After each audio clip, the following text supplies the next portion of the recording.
Have you noticed now anything and anyone, they call themselves Christians? You will have a gay parade. That's right.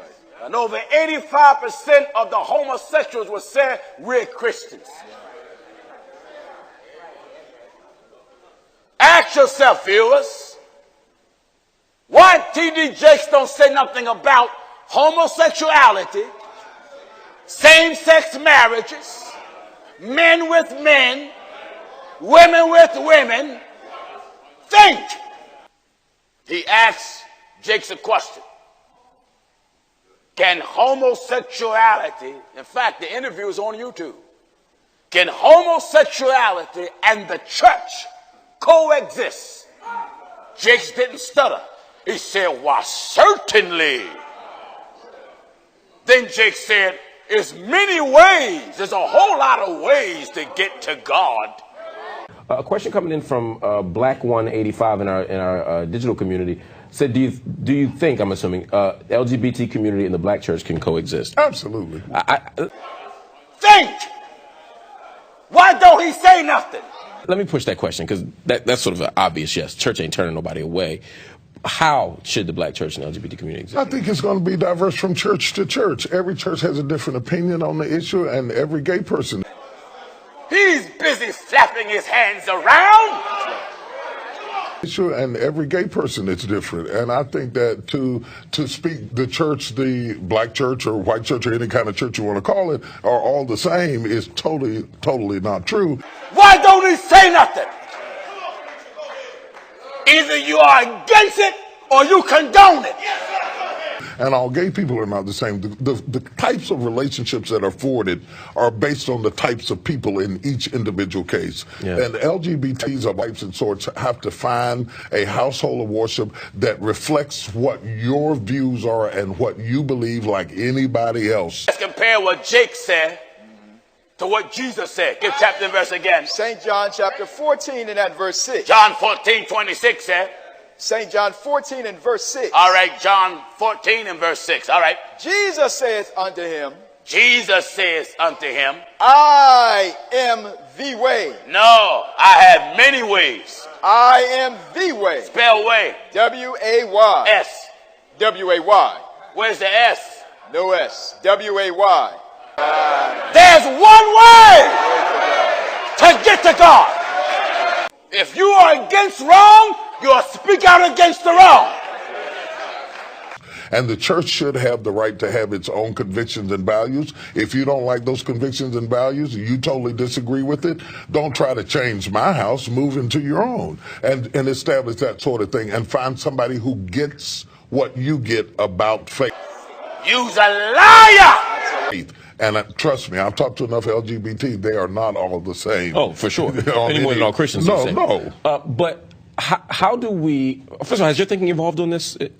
Evolved and evolving. You's a liar! Evolved and evolving. Where were you and where are you? I think that where I am is to better understand, the church bought into the myth that this was a Christian nation. And you's a liar! once you get past that, which a lot of people are going to criticize me because they're still going to think it's a Christian nation, which is a whole different show. Mm-hmm. But once you begin to understand that democracy and that a republic actually is designed to be an overarching system to protect our unique nuances, then we no longer look for public policy to reflect biblical ethics.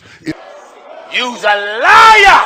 If we can divide, or what you would call separation of church and state, then we can dwell together more effectively. Because atheists, agnostics, Jews, all types of people, Muslims pay into the government then cannot reflect one particular view over another just because we are the dominant group of religious people in You's a liar! the country, because those numbers are changing every day. We need a neutralized government that protects our right to disagree with one another and agree with one another. You's a liar! Is there a way to approach Christian tradition, Christian scripture, in light of a new understanding of LGBT? For example, 18th century, there might have been a particular understanding of what slavery meant. in relation to Paul, in relation to the New Testament, etc. That has shifted to the point that it is socially accepted that irrespective of what text says literally, we don't support slavery as a body, right? And even though it varies church, most churches don't support slavery. Right. Might be a few out there that do. We don't get invited to those. But similarly, there's room for that same kind of shift. I think that shift has to go on behind the closed doors of the church, because I think in the mainstream America, anybody who doesn't agree with you, we have a derogatory name to call you. And I think it oversimplifies the complexity of text. The fact that you have fidelity to the scriptures as you have been taught does not mean that you're necessarily homophobic or any other kind of phobia. But yet in mainstream America, anybody who doesn't line up with a particular worldview, we give them a name to ostracize them, much like we were given names to ostracize us. This name calling does not depict the struggle that many people have theologically. I think the argument has to be theological and not sociological. The fact that the world has turned that way doesn't mean that the word has changed that way. You's a liar! The argument for clergy, fundamental clergy, has to be a theological argument. It cannot be a sociological one. If I went out of time, I would push you on this. And one day I'm going to bring you back just to talk about this, because I'm fascinated by your take on it.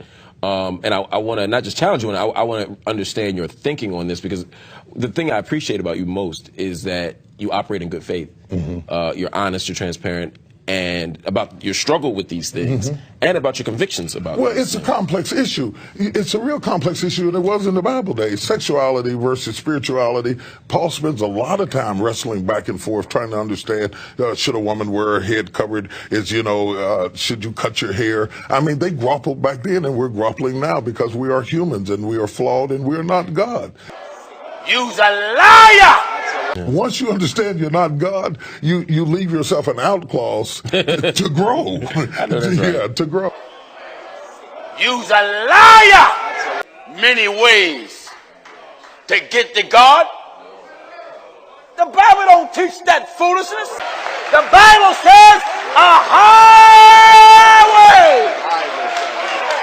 shall be there, and a way.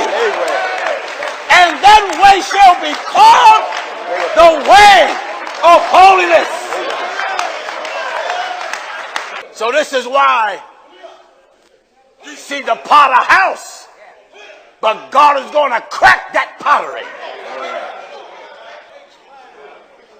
He exists as nothing but an evangelistic liar. That's right.